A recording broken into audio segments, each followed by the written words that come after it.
Hey everyone, welcome back to another episode of Figma Fridays. My name is RJ with Rocksauce Studios, and today I want to go over how to create text box and drop-down field variants in Figma. So let's go ahead and jump on in. The benefit of creating a single component variant for text boxes and drop-down fields is that for the different states that you might need for text boxes, like error states, inactive states, selected states, and so on, if you can create all these different variants, you can see all together all the different permutations that you might have to design and keep track of throughout the design. And so if you can create all of them and then combine it into a single variant component, it's a lot easier to be able to, on the fly, make modifications. You can adjust what state needs to be shown at any given moment. And so let me show you an example of what that might look like in a finished component of this.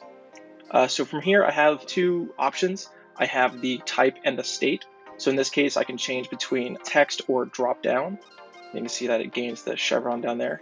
And then the different states that I have are active, selected, error, filled, and inactive. And of course for filled, I can always turn off any extra icons that I might not necessarily need, such as, I can even change it if I want to from alert, clear, and error.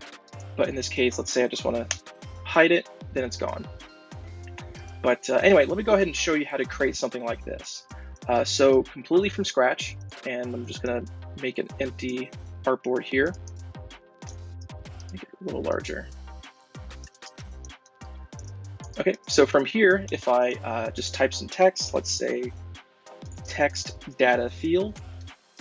From here, if I hit Shift A to turn it into an auto layout group, that'll let me go ahead and start assigning some properties to the auto layout group itself. So from here, for the text box, I want to have an outer stroke on it.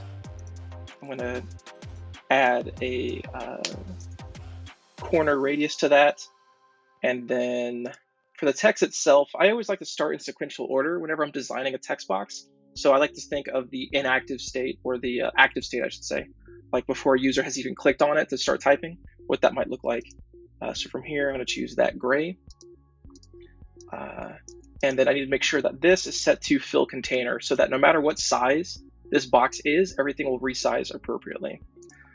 And then from here, I can go ahead and create my label, which I'm going to just simply name as label. And I have some text styles I've already created, so I'm just going to change it to that. In fact, I need to make sure this one is set to the correct one too. There we go. And for these two, I'm also going to assign an auto layout group for this as well. And so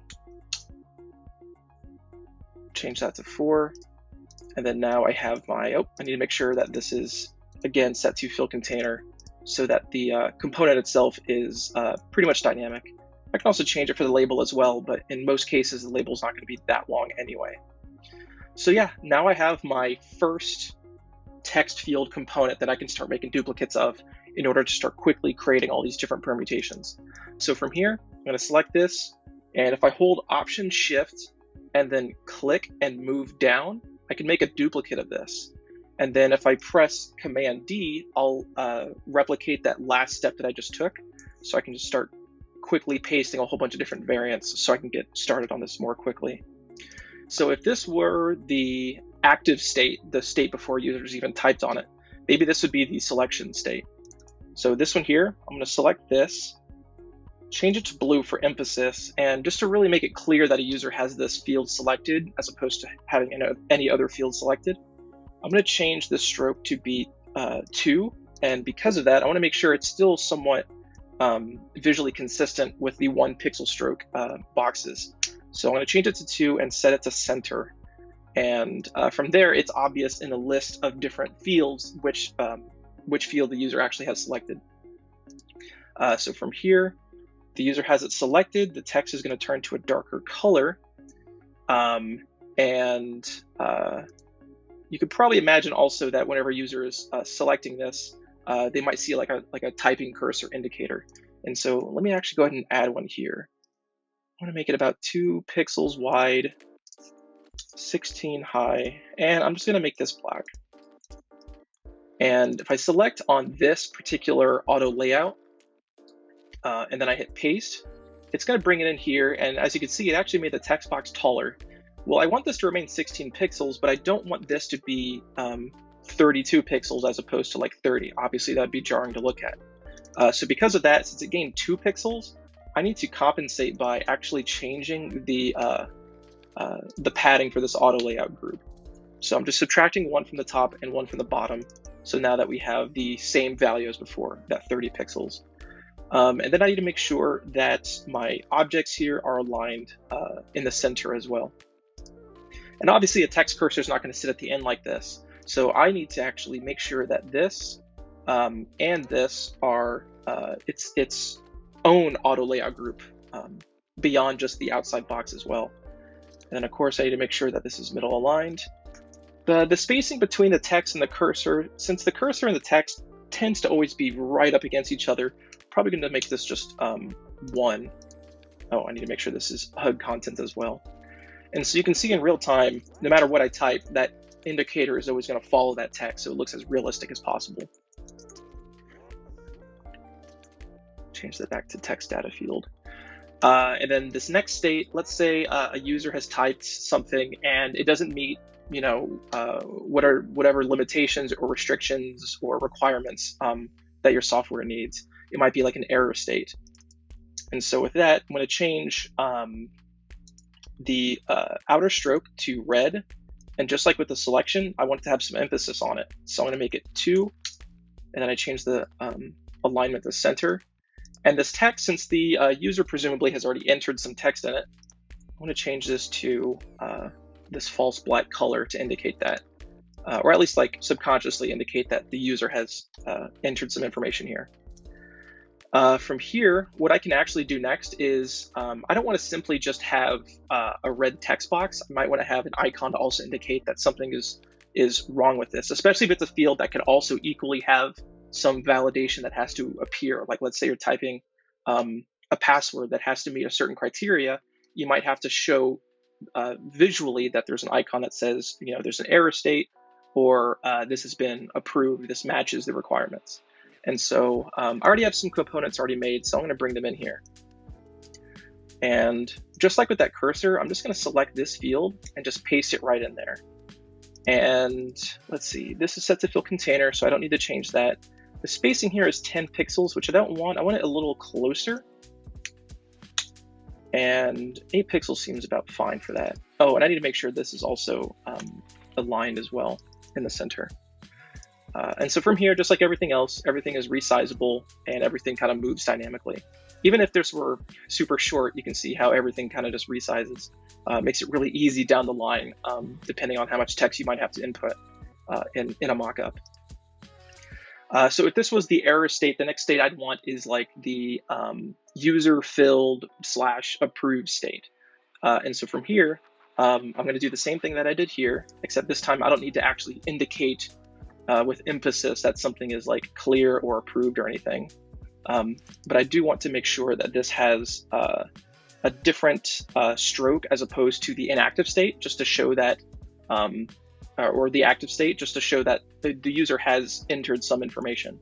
So I'm going to choose black for this one. This text will be false black.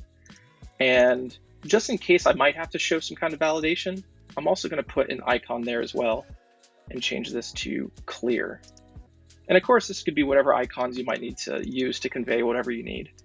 It doesn't have to be approve or deny error or whatever. And then from here, the next one here is going to be more like an inactive state. This is a state where you might have to show it visually on a mockup. It might be a field that's not always available to a user, but otherwise has to be shown on the page for one reason or another. And so because of that, it needs to functionally work so that you can change the text to be whatever you need it to, but everything otherwise needs to look somewhat inaccessible for a user to actually access. And so I'm just going to quickly change all the colors to this light gray to indicate that. And then from here, I'm actually going to change the names of these frames, just so that once I start renaming everything together with the variants, everything will be kind of ready to go. So I'm going to rename these with input slash text field, and then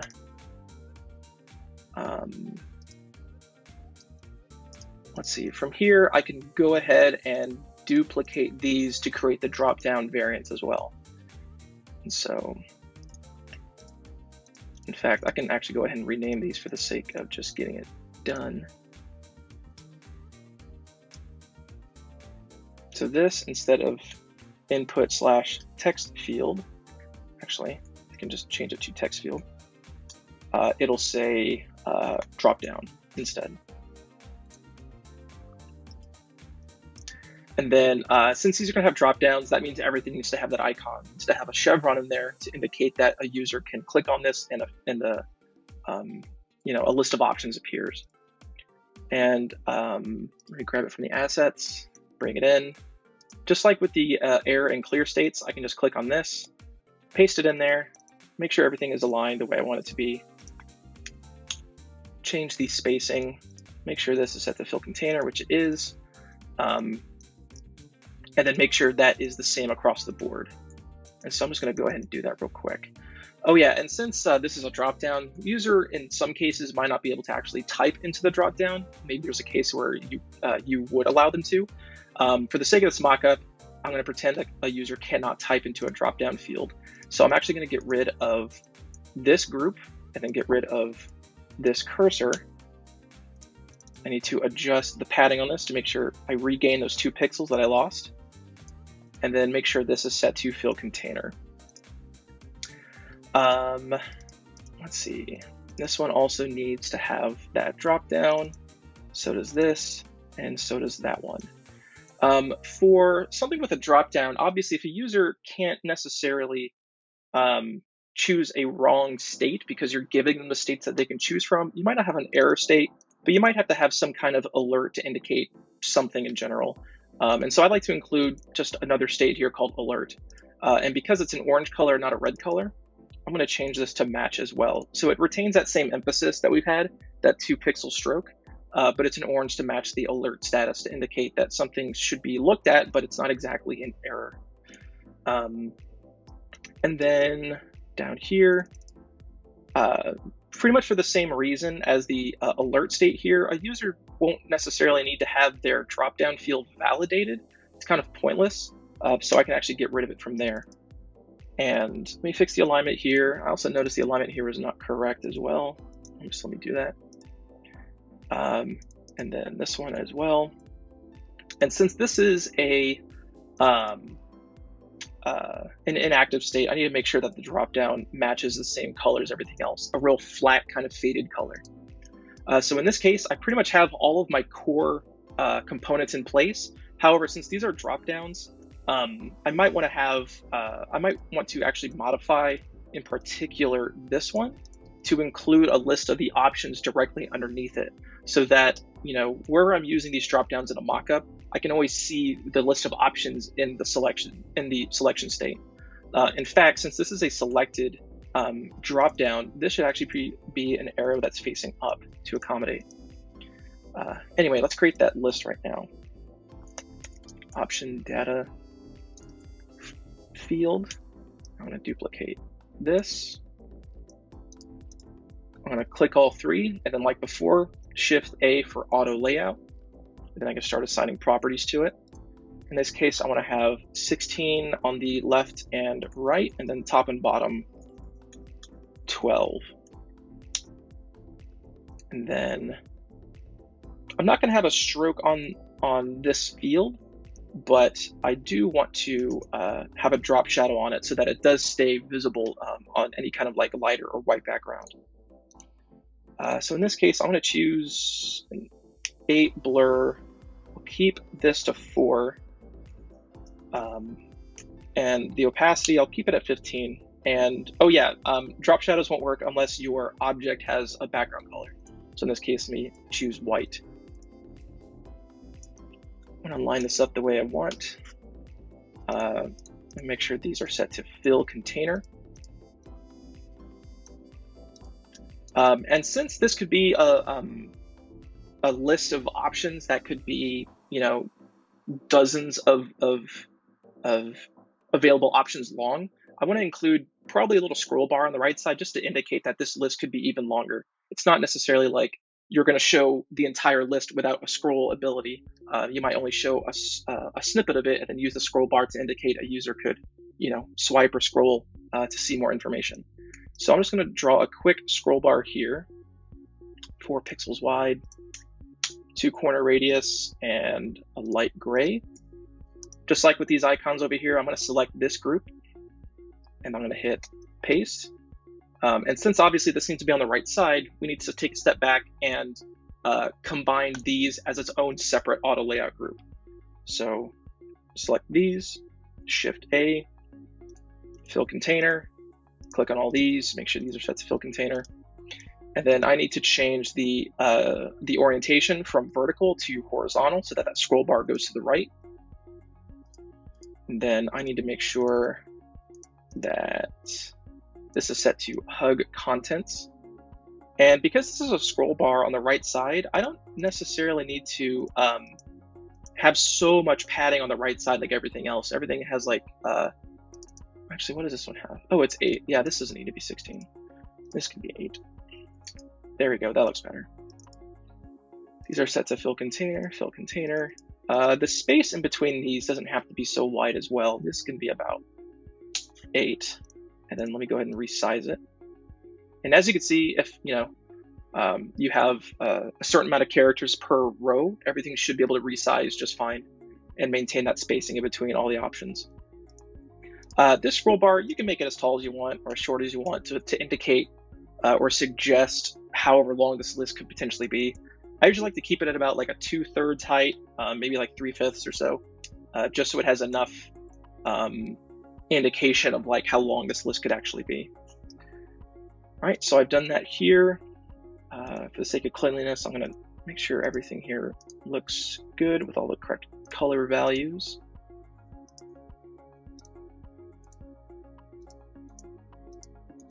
If I make sure everything has the correct color values, it means that if I need to go back in the future and start changing some of these color values like across a system, everything will update in real time and I don't have to worry about hunting and pecking for anything individual whenever I make these modifications. I can just update the system colors and everything will reflect in real time without me having to worry about it. It makes it extremely handy down the line. Anyway, so now that I have this options list here, I need to make sure that this is now combined with the text data field above it so that, wherever I'm using this component for that dropdown, for the selection state, you can always see that list directly beneath it. So if I click this one, and then as before, Shift A for auto layout, make sure this is set to fill container, fill container. Now I should have a working dropdown with dropdown options list as well. And then from here, now I can finally start organizing all this stuff, start converting it into a workable component with variants. So let me zoom out a little bit. And I like to be a stickler about this stuff. I like to make sure everything is as gridded out as possible, especially in the list of components that I'm going to have. And so for similar states, I'm going to make sure that these are on the same line so that when I make that table, everything lines up correctly. And so these have input text field as their name. These have input dropdown as their name. Now I'm going to start selecting these two and row by row start naming them together as the state that they're meant to be. So here, plugins, I'm going to rename selected layers. I'm going to make sure to keep the layer name and then add a / and then choose, for this state, this was active. These are states that are meant to indicate that a user can click on these at any point, whether or not there's text in it. So this is active. These are selected.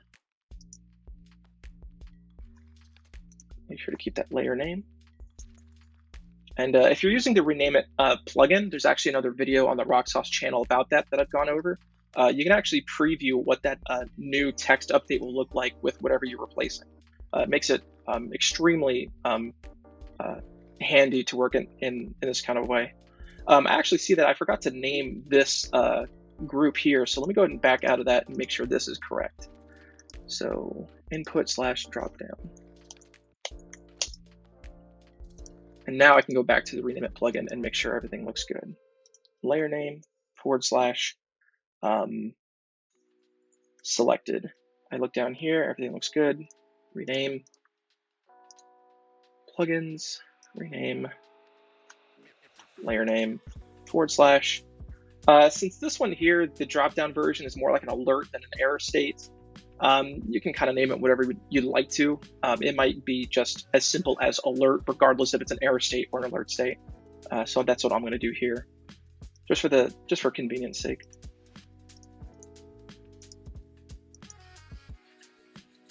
These would be fill, and these would be, as the opposite of the active state, these would be inactive. And make sure to retain all their names.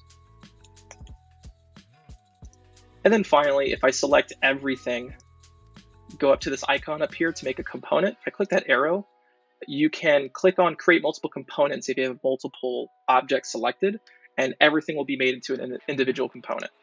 And then from there, while everything is still highlighted, since I've already renamed everything up front, if I hit combine as variants, I have a working variable component ready to go. In fact, if I go to assets and let's see, go to input, drag this out over here. Without having the properties named just yet, you can actually already see that this is already a configurable component because of those variants that we created. Alert, filled, inactive, selected, and then of course for dropdown as well. And of course, these are resizable to whatever you need it to be as well, including that selected state for dropdowns. If I had some really long text here, in fact, if I use this Lorem Ipsum plugin, maybe something is 20 words long, everything will resize appropriately. And so you don't have to worry about having really tight restrictions for your components. You can truly make like a one-size-fits-all type of component that'll work across your entire design. Anyway, so that's done there, and that's pretty much it. You have, hopefully this video wasn't too confusing to follow along. I know I kind of did a whole lot of stuff here, but you can kind of see how quickly you can start creating variants and variable components. And especially if you do something like this up front in a design, it means you kind of do a lot of that problem solving up front so that you can get started more quickly, creating and iterating different screen mockups and layouts that you might need for a project. Anyway, so that's the end of the video. If you like this video, please hit the like button or subscribe to our channel, hit the bell to be able to follow us. I'm going to post this file up on the Figma community so that you can see how I have everything organized. You can see how dynamic these components are meant to be, since I made sure that they were scalable for whatever size you needed it for. Anyway, my name is RJ Nye. I'm with Rocksauce Studios, and I'll see you next time. Bye.